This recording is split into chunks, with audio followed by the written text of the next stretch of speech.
My wife Jessica and I have been married for 3 years, and we dated for 2 years before that, and we have 2-year-old daughter. Jessica has 2 sisters, the eldest one is married to Jake. A week ago, I came home from work early and wanted to scare Jessica. I tried to be sneaky, but somehow I slipped and accidentally hurt my back. Jessica came to my rescue. I went to the bedroom, and she went to the kitchen to get an ice pack. Her phone was by the bed, and a WhatsApp notification came from Jake saying, "You've got the best pair I've ever seen." I immediately knew what was happening. I unlocked the phone and saw that she had just sent some pics and video of her TTS to Jake, and there were no previous chats before that. When Jessica came back to the room, I showed her the chat and asked, "How long?" I have known this woman for 10 years, and I have never seen her so mortified. Her eyes got teary, and she said, "Babe, I am sorry, but I can explain," so I said go on. According to her, at the end of 2019, she was struggling with money, and Jake suggested he would help her out. He hinted that he would like to see her pics. I feel like I am writing a PN script at this point. So she did send him pics and it continued over the years. She swears there was nothing emotional or physical involved, it was purely transactional. I didn't believe any of it, but she showed me on Venmo that MF paid her $300 yesterday. I then told her, it's been 5 years. Try to remember if anything physical happened. For me, if even half of what she is saying is true, how could something like that not become physical? She started crying and told me she could prove it tomorrow because Jake would get suspicious if she tried to talk to him now. I took her phone, went to a bar, got wasted for the night, and when I came back, she was still there crying. I just slept on the couch. Next day morning I gave her the phone. She called Jake. Conversation goes something like this: Jessica, hey, I was wondering if you want some more pics? Jake, I'm short on money. Yesterday, I spent all of it. Jessica, we can do something more this time and meet in person. I've changed my mind on that. Jake, no way. How much are we talking about? I felt like I was going to puke. I told her that we are done and left for office. I am not a very wealthy dude, but I would consider myself a stable guy who could take care of his family. Now I just feel like I have failed as a man whose wife had to sell her body to meet her expected lifestyle. When I got home that night, she looked like shit. I asked Jessica why she kept taking money from him after we got married and why she didn't ask me while we were dating. She said she didn't know how to stop and that it was easy money. I left my home that night and told her she can keep the home and the car, but I want 50-50 custody of my child. So here I am now, haven't told anyone about this. It's been a week since staying in a hotel. I go home in the evening to play with my daughter. I'm speaking with divorce lawyers, and Jessica is constantly talking about marriage counseling. Update 1. After I made that post, I shared my situation with my cousin's sister, 30F. She is the only family member I have living in the States. I visited her place the next day, and she knocked some sense into me. I realized part of me still didn't want a divorce because I basically married Jessica against my parents' will. They wanted me to have an arranged marriage, so my failed marriage would hurt my ego. She also arranged a meeting with a divorce lawyer, and no, I am not giving up my house. I was just emotional at that time. From what I understand, in our state, adultery has pretty much zero impact on the assets, so it will likely be a 50-50th split. However, there is a high chance I can get better custody of my daughter because I have a job, and Jessica doesn't. She is also involved in sex work at this point, which could work in my favor. My father-in-law called me last evening, and he was crying. He told me he didn't know what to say to me and that if he were in my place, he would have left her. Apparently, Jessica got scared and told her family everything after I didn't visit home for 2 days and had blocked her everywhere. I guess I should have done that a little while ago, and Jake is out of his house also. So, I think I will go for a divorce because there is no point of reconciliation at this point when the whole relationship seems fake to me. Update 2. After the day Jessica told everyone about the situation, my mother-in-law called and wanted to talk. She was with Jessica after the whole thing happened. I returned to my home later that evening, and her parents and her sister Jose, 38F Jake's wife, was there. After I got there, Jessica wanted to talk alone. According to her, Jake was trying to pursue her since she was about 16 to 17. For context, Jake and Jose have been together for 20 years now. This continued for almost 2 years. He used to make suggestive comments about her body, and she told Jose about it. But Jose didn't believe Jessica at that time and told her she was doing this for attention. Jessica didn't tell her parents either because, according to her, Jose was their parents' favorite, so nobody would have believed her. Jake didn't do anything between those years besides casual flirting until 2019 when Jessica was having problems with rent and the whole transactional thing happened. I asked why she didn't ask me about it, and she said we were only 1 month into dating and it could have looked bad. She swears nothing happened after that until last year when Jake and Jose started having problems in their marriage, and he started messaging Jessica again. She didn't entertain him at first, but she had gained some weight from pregnancy and thought I was ignoring her because of it, which I was not. At that time, I was working close to 13 to 14 hours a day to change my niche to another tech stack. Massive layoffs were also going on, so it was a pretty bad time. Now she admitted that she liked the attention and validation this time. She called herself an attention whore, but she didn't had any feelings towards him. They started exchanging pics and money, and this happened 3 times. Then she admitted it was cheating, although there were no emotional or physical actions from her side, but she said that she shouldn't have done it. I asked her why she didn't tell me about Jake harassing her when we first met or started dating. She said she thought I wouldn't have believed her and that it was in the past. Then I asked why she didn't tell me the first time I found out about this. Her answer was the same. She believed I wouldn't have believed her because nobody else knew about this. I was just sad about the fact she doesn't trust me enough to tell me such a horrific incident. Now, I did something I am not very proud of. I asked her about a paternity test. I know it was stupid, but emotionally I was in a weird place at that moment. She was totally emotionless throughout the whole conversation, but after hearing about the test, she broke down crying and started hyperventilating. I started crying too. After about 10 minutes or so, we stopped crying, and she said okay, then asked me if we are getting a divorce. I said I don't know. She then said we should get a postnup before I do something like that. That line felt like a tight slap to my face. I was like, you're not even gonna convince me not to go through with it? Then she left with her parents. The next day, she called crying, asking not to get a divorce, and to start marriage counseling. Obviously I said okay. So here we are now after some weird couple of days, still getting the postnup, her IC starting next week, our MC starting next month. Hopefully, trust will return someday. Also, Jake is denning all that. According to him, Jessica seduced him for money and my Sael is getting a divorce. I know some people are gonna call me a doormat, but I don't care. Update 3. We are separating for a while, not legally. She is just moving to her parents' house for at least 6 months. She hasn't done anything wrong in the past 2 weeks, then again she hasn't done anything wrong in the last year either. And I can't get her out of my mind and end up checking my phone every few minutes. So, I thought I needed to clear my mind to decide if I really want to reconcile or not. Maybe 6 months would be a good amount of time. We are getting a postnup and keeping all my assets to myself. I'm not sure how that's going to play out if we get a divorce, even if it's amicable. Second story. My husband and I have been married for 9 years. In 2021, we found out my husband was being sued for child support. Turns out my husband had an affair shortly after we were married. It nearly ended our marriage, but we went to counseling together and I agreed to stay in the marriage with the following provisions. My husband was to get a second job so that his child support payments did not affect our household budget and that at no point in time would I ever consider having a relationship with this child. If he wanted to pursue one with them, fine. But I have absolutely zero interest in this kid. So my husband has been getting to know his kid over the past couple years, and recently my husband came to me and informed me that there was some sort of baby mama drama.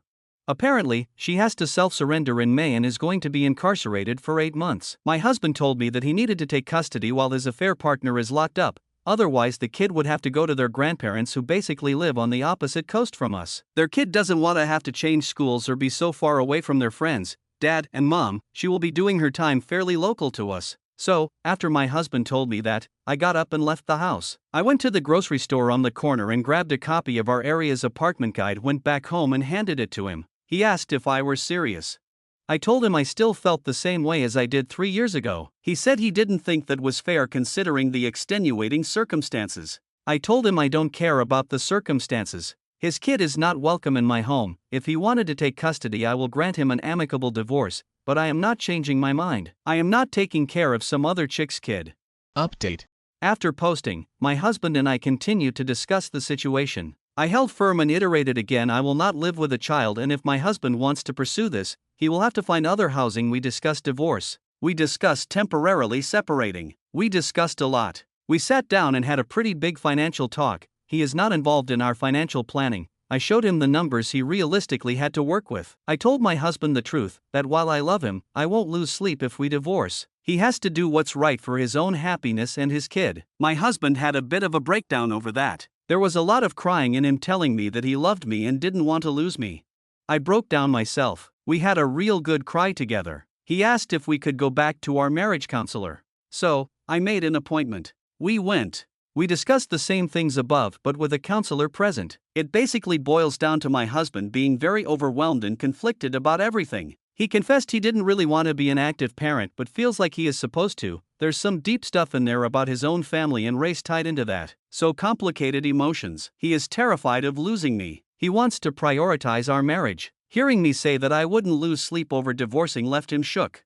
Our counselors strongly suggested that my husband get into individual therapy and gave some referrals. My husband has not pursued that. It did become pretty obvious to my husband that he was not in a place mentally or financially where he could take full custody though. So the kid is now in Virginia with maternal grandparents.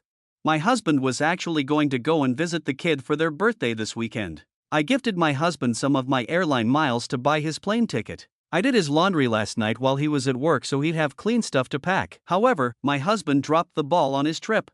I had plans for this afternoon that I left early for, so I wasn't home when he was supposed to get up and leave. He stayed up late playing video games last night and overslept. Ended up missing his flight and couldn't afford last-minute tickets on another. He's in a pissy mood and is playing Elder Scrolls now, trying to get his mind off of it. I've got my sister and some friends coming over and a few for a salsa canning party in a bit, so I'm hoping he gets into a good groove with his game because I am going to have so much margarita. Third story. I was married to my wife for 4 years and we had a great marriage so far. I was madly in love with my wife. She fell into depression mainly due to her job in 2022. I tried to support her in every way and suggested her going to gym or doing any kind of sports to de-stress. I had my own depression episode before we got married and what saved me was going to gym. She agreed to that and we started going there together. I could not go as frequent as in the past since my workload got heavier after my promotion. However, I tried my best to be there with her. She used to be a bit chubby, which I loved, and after seeing some changes with her body, she started to go there regularly. It also helped her with depression and she got better. I was really happy to see her get better and livelier. She looked more confident, got more aggressive in bed and so on. However, after a while that confidence level started to affect our relationship for worse. She started going to the parties and going outside to a point she completely stopped doing her share in the house. That proceeded with me seeing her getting flirty with a guy at a meetup we went. I communicated my feelings to her and she dismissed these. After several of these, I had her sit down with me and told her that she is riding high on her newly found confidence and emotions right now. I clearly stated she should not make decisions or actions according to that confidence right now. I know it well. It was one of my worst traits. I used to be extremely emotionally driven in the past. I suggested we go to a marriage counselor and hell broke loose. She said vile things to me like how she realized she settled down with me after getting better and she could do much better than me. She said I am insecure and other things. This woman used to be sweetest person on the earth and I was shocked after hearing the things she said to me. She filed for divorce the following month and I did not hear much from her other than some lawyer talks. Our court seeing is scheduled to be next month and my lawyer told me there is a high chance it'll be concluded then. There is not much to share. Similar income, only shared asset is our joint account, similar savings and no kids.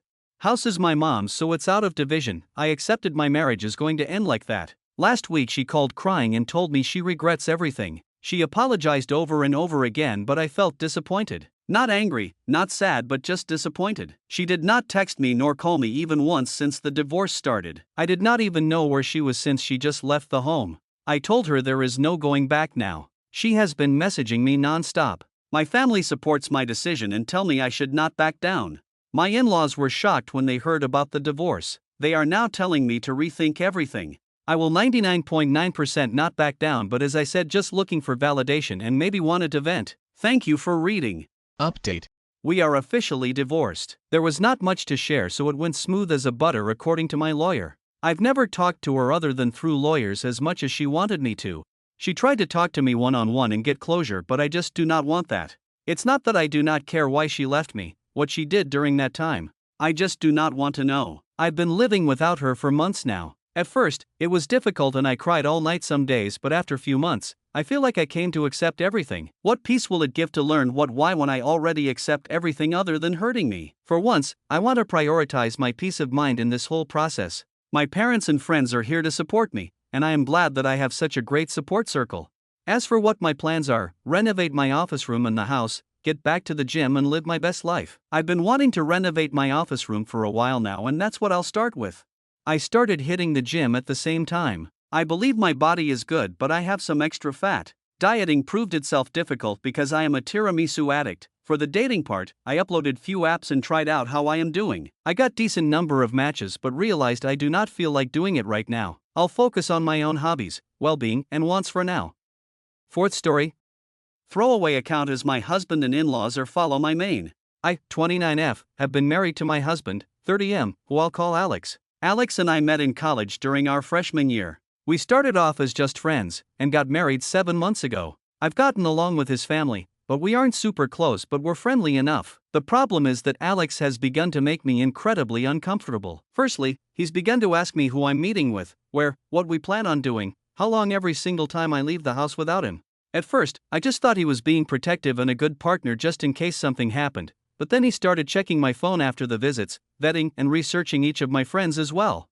He also has been pursuing me to link my bank account to his, as he's in charge of the finances when he was perfectly fine with keeping them separate before. We fight about it almost every day. Finally, yesterday when he was preparing to go on a work trip for 2 weeks in California, he demanded I wear a tracker so he could keep an eye on me while he's gone. I can't do this anymore. I feel like I'm suffocating, and his family, who I've spoken to about his worrying behavior, just said he's being careful and protective as a good husband should. I need to gather my things together and find a way to be gone before he gets home without tipping him off. He's always threatened that if he ever found me cheating on him, he'd turn in divorce papers the same day. He keeps a filled out copy in his desk. I'm going to submit those the day I leave. But there's so much to do: Bergen, finding a new place to live, seeing if my job has any transfers available, packing and moving in 2 weeks. His return flight May 11th, so I need to move quickly. I'm posting here because I don't have any close family, and I can't risk dragging my friends into this as we share the same friends. I just needed a place to vent, and ask if anyone has any advice on the easiest and safest way to do this. Update 1. So I've gotten a lot of support and helpful advice along with questions I thought I should clarify before I proceed with the update. Some asked why I'd be hiding things from Alex regarding going out and who I'm meeting with. I don't, and I have nothing to hide. However, when he begins to then double-check everything I tell him with the other people there, right down to each person I talked to and what I said. Did I send any text MSGs? Did I order food? How much did I eat? That's when it started to feel like I was slowly being pushed into a corner. It didn't start that bad, but gradually grew worse over time. All of the Reddit subs my in-laws' families are part of are related gardening and DIY, so I highly doubt they'll see this. If so, by the time they do, I'll hopefully be gone. I talked to my job and explained things to my manager, and they promised to look into openings in other states to see if they could get me into one. They'll have an update on that in 3 days. I trust that my bank account is secured, considering he's tried to get into it before and failed. I found one camera in the kitchen, another in the living room, and one in our bedroom. As such, I've left them in place for now and done all other planning, either in the bathroom pretending I'm taking a bath. I'm honestly staying away from the domestic violence services as my sister-in-law is unfortunately higher up in those, considering she volunteers there, and I have a feeling if I did show up there, they would know in a heartbeat.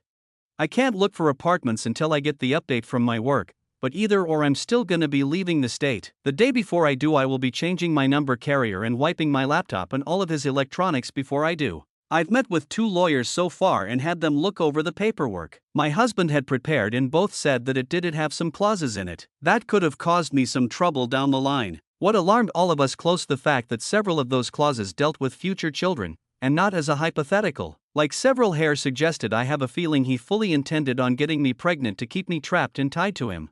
There are 3 other locations my job could send me to, and I have, as a precaution, begun looking into all 3 cities and housing in the areas. Just in case one of those, this is the one they send me to. Even if they don't have an opening that they can push me into, then I will just have to quit, move, and figure things out on my own. I have enough money to live and survive for a few months until I can pick up another job. Unfortunately, all of our friends are mutuals and would likely be unaware of the consequences of saying or sharing anything I do or say with my husband. I don't have any surviving close family, and obviously my in-laws are not a good resource to rely on. I am on my own, unfortunately, other than the wonderful bonds I've begun to make here.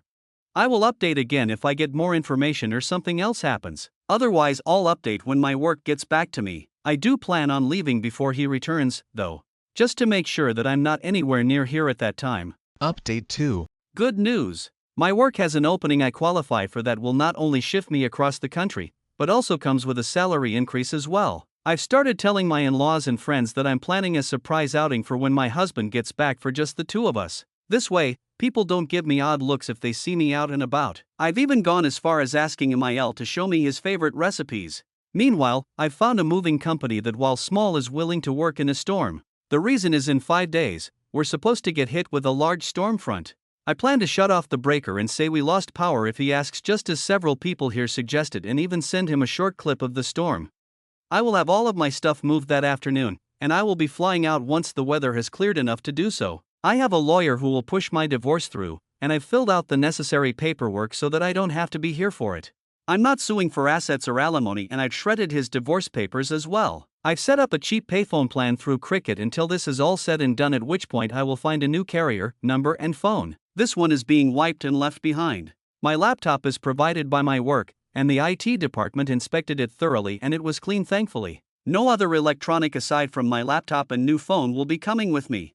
If Alex needs to talk to me, he can do it through my lawyer. Not sure if anything else will happen. My fingers are crossed that he doesn't think anything's amiss until after I leave, and I'm not turning the breaker back on when I do. He can when he gets home. My work is covering the plane ticket, so that at least is one expense I don't have to finagle in. Update 3. It's been a busy week, but I've gotten so much done. Firstly, I am now out of the house and am currently in a hotel while I look for an apartment. It's a big city, bustling with people no matter where you look. We had a pretty bad storm system hit back home that actually lasted 2 days. High winds, thunder, lightning, and even hail everywhere. I didn't take much from the house: my documents, clothes, and important sentimental items. I left all of the furniture and electronics behind. I cleaned the house top to bottom and took pictures on my phone so he couldn't claim I damaged anything when I left. My lawyer has already started divorce proceedings, and my husband will be served on the 8th. His plane is due to land early morning, and the sheriff will be there at the house waiting for him. He is very much about public appearances and reputation. My lawyer will be calling him as well to inform him that I am more than willing to air out everything to the public about his actions if it means securing my freedom from him. I will go to court as long as I must to get this pushed through. I haven't told our friends or his in-laws yet. I will do that while he is on the flight to prevent him from getting wind of it before he's handed the divorce papers. I will be calling around and explaining why we're getting divorced, to try and prevent him from twisting this into somehow being my fault. I don't want him trying to claim I had an affair or something, so I want to get the truth out before he can twist this. I'm doing okay. I'm tired, but yet I feel almost jittery and off-kilter. I keep looking over my shoulder and monitoring what I say even when I don't really need to anymore. Hopefully that will fade soon. My work is covering the cost of the hotel, and I'm working on getting my other things in order. I also need to find a new GP as I want to get a full test just to make sure everything is okay. I don't know when my next update will be. Probably when the divorce papers are filed or if we have to go to court to push them through. I will try to keep my head up, but it feels like I'm in a whirlwind or something with so many things to do and think about. I kinda thought it would be easier once I got out of the house, but while the fear is smaller, somehow the number of tasks only seems to have grown. Update 4. Things got hectic and a bit chaotic, honestly. Firstly, I'm working on getting an apartment still and have applications in at 3 different places and will hopefully hear back from them soon.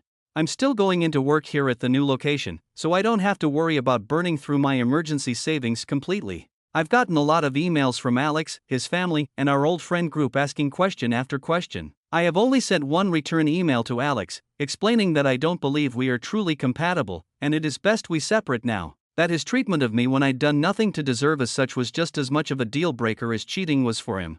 I ended the email with the statement that I would not be contacting him further and anything else he needed to pass on to me or vice versa would be done through my lawyer. For his family and friends, I just typed up one email outlining everything that had happened and why I left. I told them I wished them no ill will, but that such treatment of his wife and partner was not acceptable. That should Alex get remarried in the future, I wished they would help support both partners and not just Alex. Alex, from what my lawyer told me, was livid when he was served. The sheriff actually ended up booking him for assault on an officer and menacing due to the threats he was shouting. His father bailed him out in a few hours, but with the testimony of the sheriff, my lawyer believes I have a very good chance at getting a restraining order.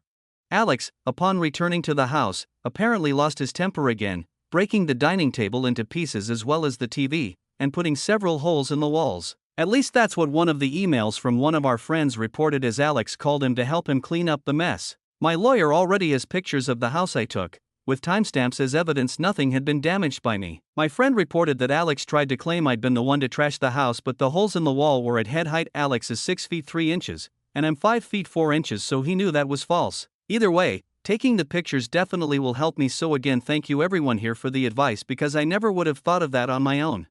My work won't share details of where I am, as I do work with some higher-end clientele who value security, and that information won't be gossiped about. And no, I'm not some stripper or escort. I deal with contracts, notary, and business management. As such, even if Alex tried to use my work to find me, he wouldn't succeed. It's been a little bit, and I thought I'd answer some questions before giving my update. It may be a while after this until things change. Firstly, no, I didn't bring my car. The public transport here is good enough to use without needing one. I have secured an apartment, and the building has good security. You need a key card to enter, and there is a security guard at a desk right by the entrance to the building. As part of my contract, I gave them a photo of Alex and his family so that even in the off chance they do find me, they won't be let in. The responses I got from the emails varied. His family said I was overreacting, and that I owe Alex an apology for the problems this has caused him.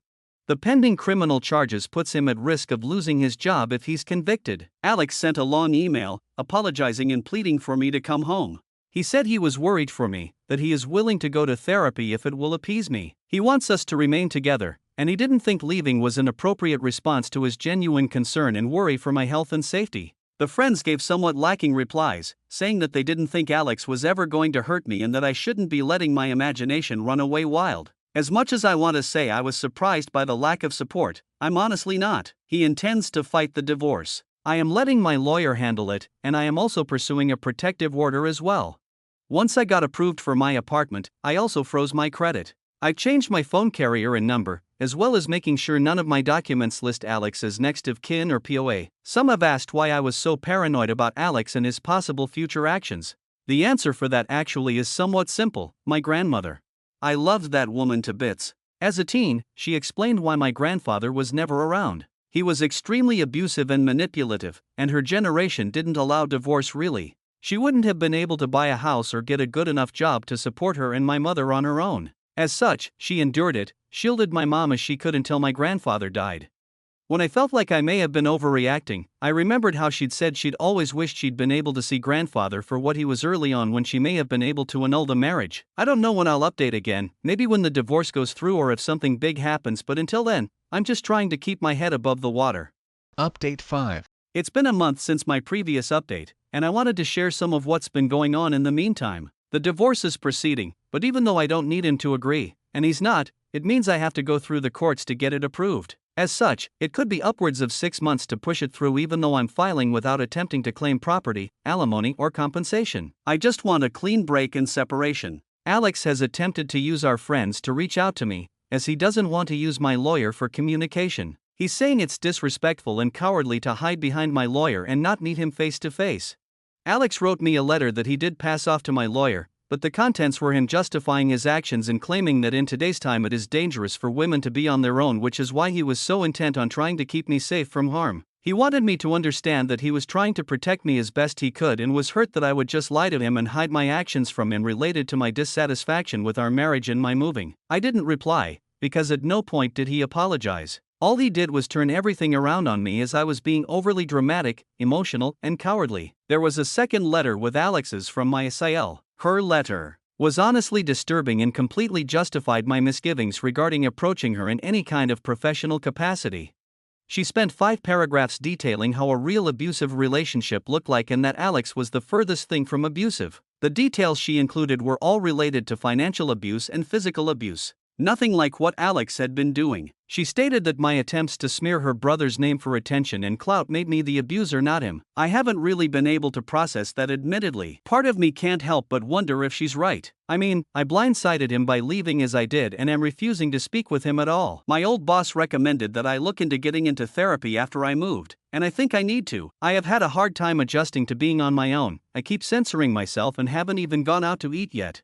I always end up worrying about what if someone sees me, what if I get in trouble for spending my money on something frivolous. My lawyer is continuing to fight for the divorce, and I shouldn't need to be physically present in court. Any meetings needed between me and the judge can be done via Zoom. I'm trying to avoid confrontation with Alex and his family for now as much as I can and passed both letters to my lawyer in case he needs them. Our friends are mostly trying to avoid taking sides still, and I'm honestly approaching the point of just letting them go as well. I'm tired of fighting for them to understand at this point. I don't know if anything is going to happen, so my next update may not be until around mid-November depending on how long it takes to push the divorce through. Work is going well, and it's helpful to have something familiar to anchor my day-to-day life when so much has changed and is changing even now. Thanks for listening everyone. If you enjoyed today's story, make sure to give this video a thumbs up and subscribe to Red Relationships to never miss a future upload.